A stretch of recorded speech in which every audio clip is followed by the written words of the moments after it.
தொடர்பான ஒரு காணொலி ரொம்ப வைரல் ஆயிட்டு இருக்கு இந்த திருவொற்றியூர்ல. இன்னொரு காணொலியும் வைரல் ஆச்சு. அதை பத்தியும் பேசுங்க.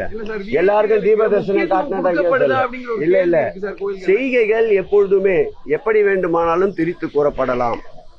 அன்றைய தினம் திருக்கோயிலுக்கு செல்லுகின்ற பொழுது 6 மணிக்குத்தான் அந்த கபாலம் திறந்தார்கள். மக்கள் முன்கூட்டியே கியூ வரிசையில் நின்று கொண்டிருந்தார்கள். நாங்கள் செல்லுகின்ற போது அதிக நேரம் நின்று கொண்டிருக்கிறோம் என்று கூறியவுடன் நான் அருகிலே சென்று கிட்டத்தட்ட 50,000 மக்கள் இன்றைக்கு மாத்திரம் வருகை தந்திருக்கின்றார்கள். ஆகவே சற்று பொறுமையாகத்தான் செல்ல வேண்டிய சூழ்நிலை இருக்கின்றது.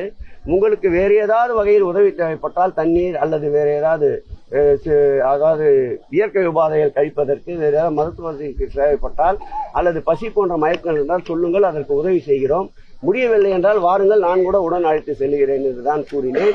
பிரித்து கூறுவது அங்கொன்றும் இங்கொன்றும் வெட்டி பிட்டு பிட்டாக வெட்டினால் என்ன வேண்டுமென்றாலும் செய்யலாம். இன்னைக்கு வளர்ந்துவிட்ட விஞ்ஞான யுகத்திலே திருக்கோயில்களை பொறுத்தளவில் விஐபிகள் தரிசனம் அது என்பது அவர்களுடைய பணி நிமித்தத்தை பணியினுடைய அவர்களுடைய தேவைகளை ஏற்ப இந்த சூழல் அமைகின்றது.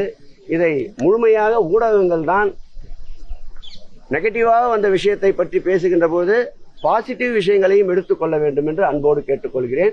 குறைகள் இருந்தால் சுட்டிக்காட்டுங்கள். நிச்சயமாக அதற்காக நாங்கள் வருத்தப்பட மாட்டோம், கோபப்பட மாட்டோம். அந்த குறைகளை நிறைகள் ஆக்குவதற்குண்டான பணிகளை நாங்கள் மேற்கொள்வோம்.